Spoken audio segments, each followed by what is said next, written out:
എല്ലാം പരീക്ഷിച്ച് ഒടുവിലത്തെ പരീക്ഷണം എന്നൊക്കെ പറയാറില്ലേ. ഒടുവിലത്തെ പരീക്ഷണമായിട്ട് വന്നിരിക്കുകയാണ്. എന്താന്ന് വെച്ചാൽ സേമിയ ഉപ്മാവ്. പല അമ്മമാരും പറയുന്ന കേട്ടിട്ടുണ്ട് ഇന്ന് കുഞ്ഞുങ്ങൾക്ക് സേമിയ ഉപ്മാവ് കൊടുത്തു വിട്ടു. ഞാൻ എന്തായാലും ഇതൊന്നും കൊടുത്തു വിടാൻ പോണില്ലേ, കാരണം എനിക്ക് ഇതെന്തോ അത്ര പിടിച്ചിട്ടില്ല സേമിയ ഉപ്മാവ് എന്ന് പറയുന്നത്. ചിലർക്കൊക്കെ ഭ്രാന്താണ് ഈ സേമിയ ഉപ്മാവ് എന്ന് കേൾക്കുമ്പോൾ. അപ്പോൾ ഇതിൻ്റെ പരീക്ഷണം എന്നർത്ഥം നമ്മൾ എങ്ങനെ ഉണ്ടാക്കിയെന്നൊന്ന് പറഞ്ഞു തരണ്ടേ. അപ്പോൾ ഒരു കടായിലോട്ട് ഞാൻ കുറച്ച് റിഫൈൻഡ് ഓയിൽ ഒഴിച്ചു. വെളിച്ചെണ്ണ ആരും എടുത്തേക്കല്ലേ, അതിൻ്റെ ഫ്ലേവറൊക്കെ വ്യത്യാസമല്ലേ. അപ്പോൾ അതിലോട്ട് കുറച്ച് കടുക് പൊട്ടിച്ചു, പിന്നെ സവാള, പിന്നെ നമ്മുടെ ക്യാരറ്റ്, വേണമെങ്കിൽ എന്ത് പച്ചക്കറി നിങ്ങൾക്ക് ആഡ് ചെയ്യാം ഉള്ളത് വീട്ടിൽ. അപ്പോൾ എനിക്ക് ഇത്രയേ ഉള്ളൂ.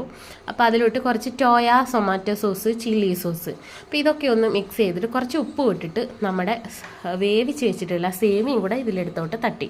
അപ്പോൾ ഈ സേമിയ വേവിക്കുമ്പോൾ ആരും വെള്ളത്തിൽ ഉപ്പൊന്നും ഇട്ടിട്ട് വേവിക്കാൻ പാടില്ല. നമ്മളത് 2-3 വട്ടം പച്ചവെള്ളത്തിൽ കഴുകി ഡ്രൈ ആക്കിയിട്ട് വേണം എടുക്കാൻ വേണ്ടിയിട്ട്. എന്നാൽ ഇതുപോലെ ഉലർന്ന് കിട്ടും. പക്ഷെ കാണാൻ നല്ല ഇതുണ്ട്, കഴിക്കാനും ഉണ്ട്.